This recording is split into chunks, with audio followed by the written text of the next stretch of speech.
This is Work Lab, the podcast from Microsoft. I'm your host, Elise Hu. On Work Lab, I hear from leading thinkers on the future of work. We're talking economists, designers, psychologists, technologists. They all share surprising data and explore the trends transforming the way we work. The digital age puts us in contact with information faster than we've ever experienced before. Every year, there are more sources of distraction for us. There's all kinds of new sites. We have basic human curiosity. We have the world at our fingertips.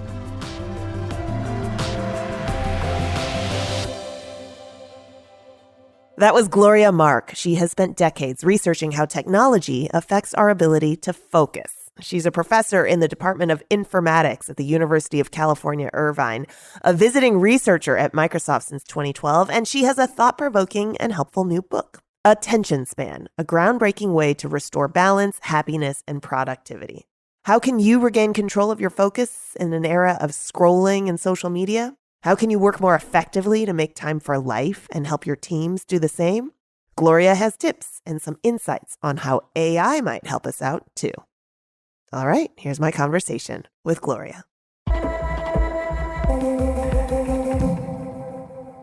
Gloria, thanks for coming on the show. Oh, it's my pleasure. It sounds like even though you study how people interact with this kind of technology, you yourself aren't immune to the same traps that the rest of us fall into. In fact, in your book, you told a pretty funny story about wandering around, I think, a European village in Austria, desperately looking for a hotspot. Yes.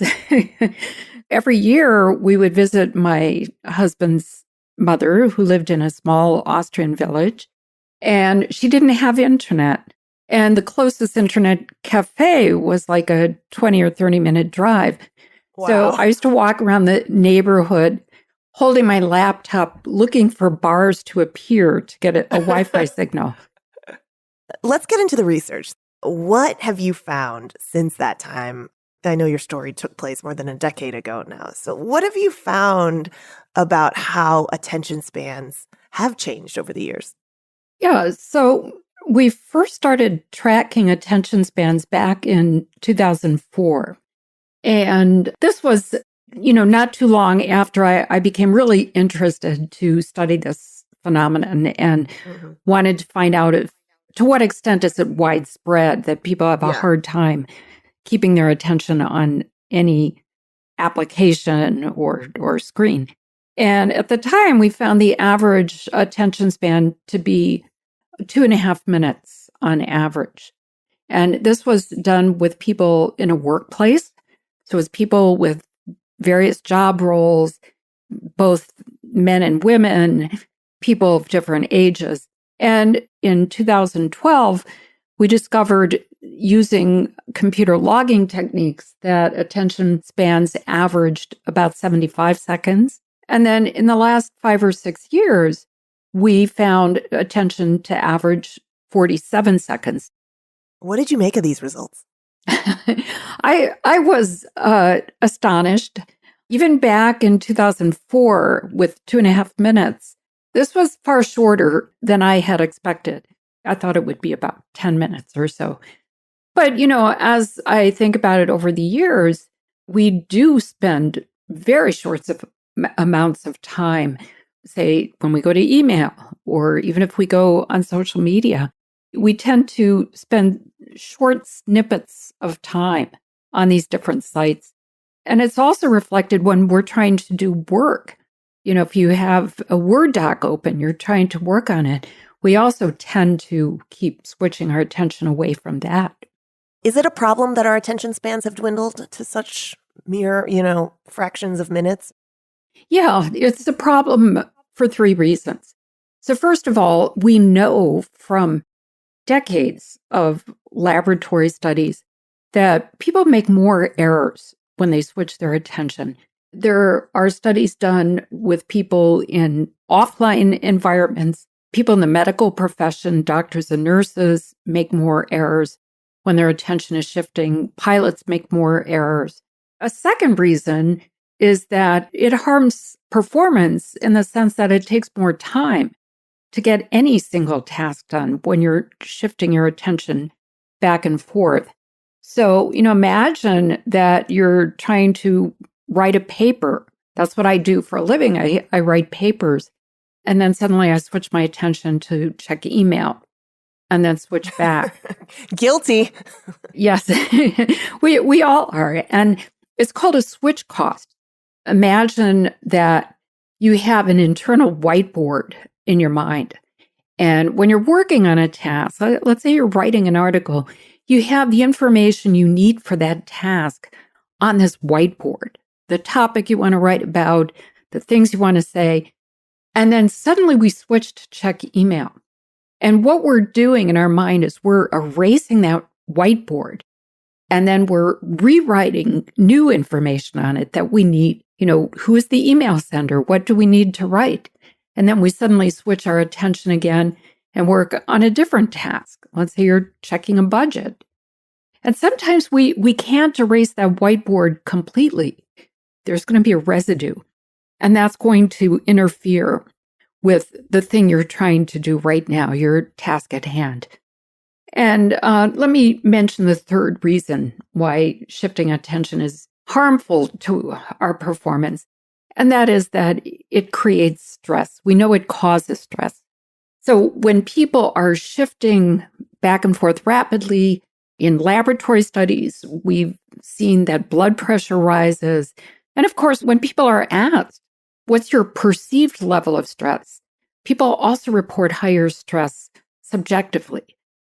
How do you think that the way that we're working now, hybrid work models, where our home lives blend in with our work lives, the line is more porous, how do you think that has affected our attention spans?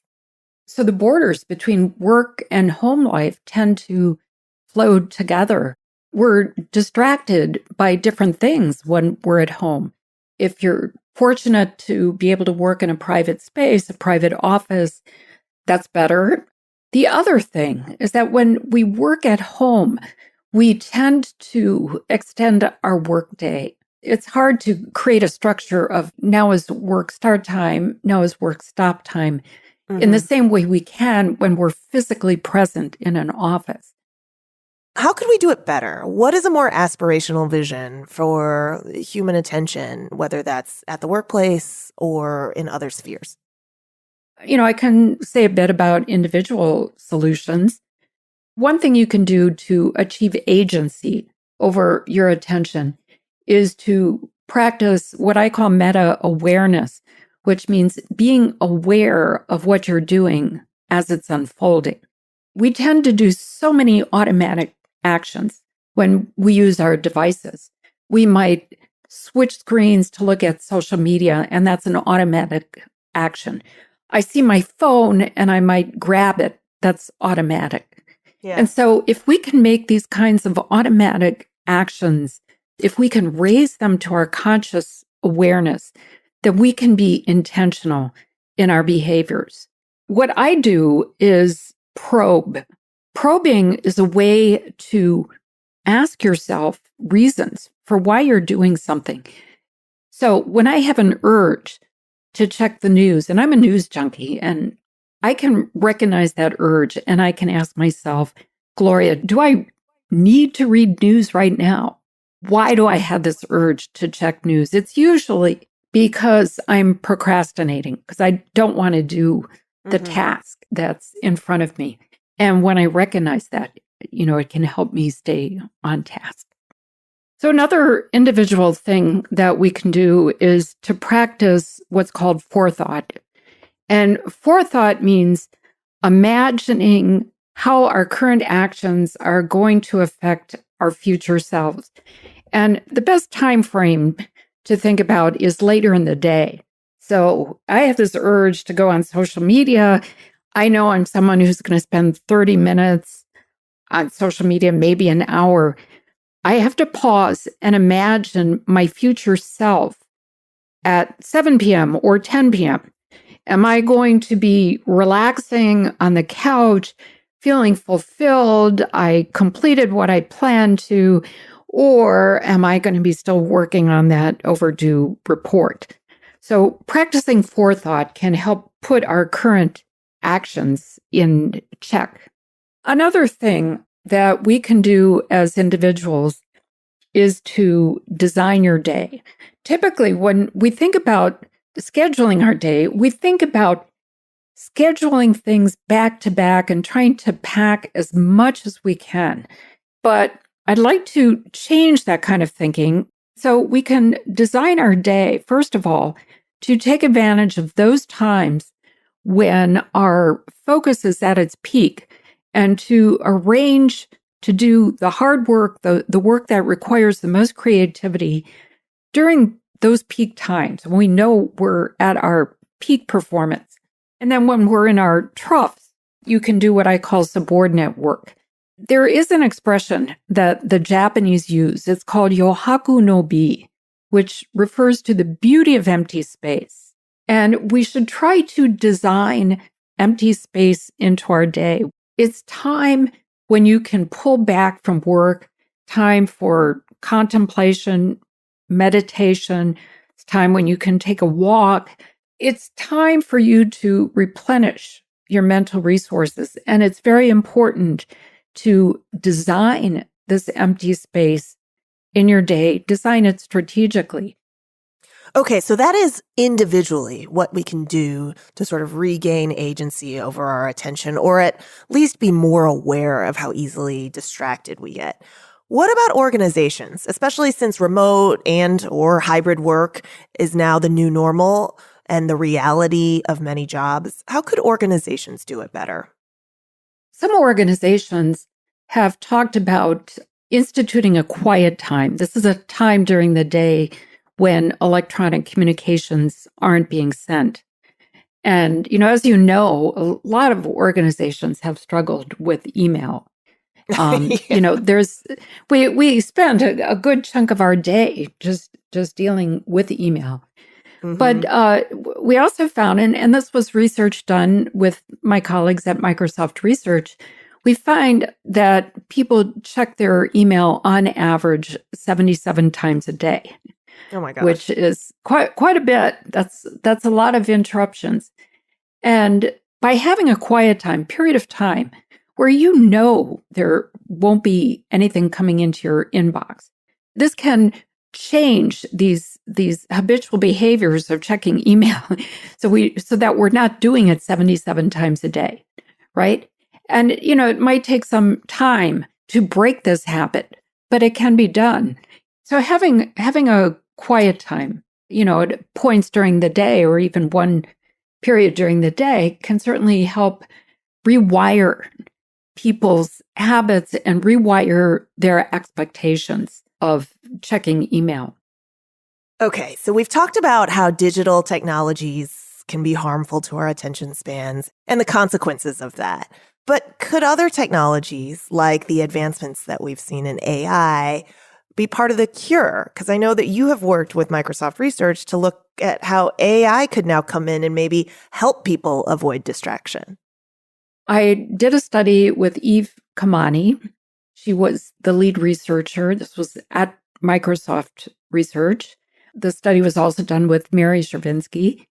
And Eve had developed a conversational agent that served as a coach for people to help them understand when they needed a break. If they've been working too long, it would nudge them and say, do you think it's time for a break?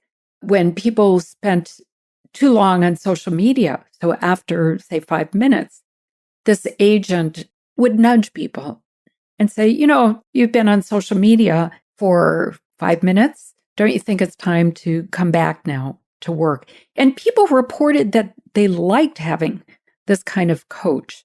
And I think AI can really go a lot farther in this area to be able to detect when a person's mental resources are getting low, when we're getting in a trough, so that people can understand it's time to take a break.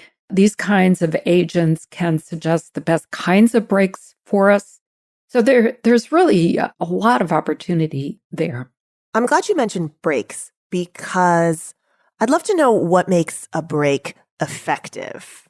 What would that look like? a break is effective when you can really clear your head, get your attentional resources restored and replenished so that you feel fresh. So, and this happens to all of us. You're reading, and then all of a sudden you find yourself reading the same line over and over again, or you're trying to write and you just can't find words. That's when it's time to take a break because our mental resources are getting low. And the best break of all is to go outside and take a walk in nature. And studies show that a walk in nature can be restorative. In work that I've done at Microsoft Research, and this was a study led by Saeed Abdullah, what happened is that people would walk outside for 20 minutes, and then we compared this against a baseline condition.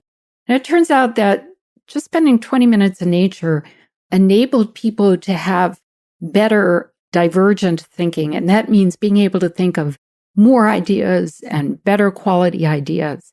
And it's surprising, but that's an easy thing to do, is stepping outside and being in nature and taking a walk. That's the best break that we can take. If you can't go outside, if circumstances don't allow, then moving around inside is also really good. But I also argue it's okay to do some simple kind of rote activity, something that keeps you engaged, that's calming, that makes you happy. That's fine, as long as you can be strategic about doing it. For me, I have this simple anagram game. Makes me happy when I do it. But, I have to set limits. And it's important for everyone to set limits because we get rewards when we do these very simple games. And you want to make sure that, we're just doing it for a few minutes and we're not falling down a rabbit hole. Okay, so this has been a lot of both research, but also the promise that you see. The research seems to point in a direction for us that can allow us to flourish better at work and in our lives. And then in the bigger picture, we are at this inflection point for artificial intelligence and the rapid development of such. So what's inspiring to you as you look at this collision of where we're at as a result of what has happened with the internet and information technologies, but also the promise of AI that we're seeing in this particular moment? Yeah, so I am optimistic. If we look back historically, the internet is relatively young, right? It didn't come into widespread popularity until the mid-90s. So we're still making sense of it. I'm optimistic because I believe that we will do a course correction. For example, with technology design, it's really important to get psychologists, people who really understand human behavior, to get them involved in the design of the systems. And, there are researchers, human-computer interaction researchers, who work in product development. I would love to see psychologists on these design teams to help really understand what will be the impacts of this particular product on people. How is it going to affect their well-being? I mean, for me, that's front and center, is to make sure that we can achieve greater well-being for people when they use their devices instead of getting exhausted. And AI also holds promise. AI techniques are getting more and more sophisticated, so we can better learn about people and what individuals' patterns are, what works for an individual. And we've actually seen that happen, right, with the Microsoft product Viva. It's an employee experience platform and uses AI to help us be more intentional about the day and carve out time to focus and take breaks. Yes. So AI can help identify patterns in people's work that an individual may not be able to recognize because we can only understand just so much data. We have bounds in our minds and our capabilities, what we can understand. But AI can look at large-scale patterns of our own data Now, I do think that it's very important to respect privacy. So people need to own their own data. Right. I know that Microsoft, for example, has responsible AI standards and principles that help guide how they bring people to the next generation of AI. And in general, it's been clear that psychologists, ethicists, experts in human behavior should all be involved in these conversations. Yeah, and that makes me optimistic because 20 years ago, we weren't talking about bringing ethicists on board in thinking about technology design and use. And now we are. So I do think there's going to be a course correction. And, I would like to see media literacy programs in schools so that even at a young age, kids can learn how to better interact with technology so that they don't get overwhelmed with it and they don't fall victim to technology overuse.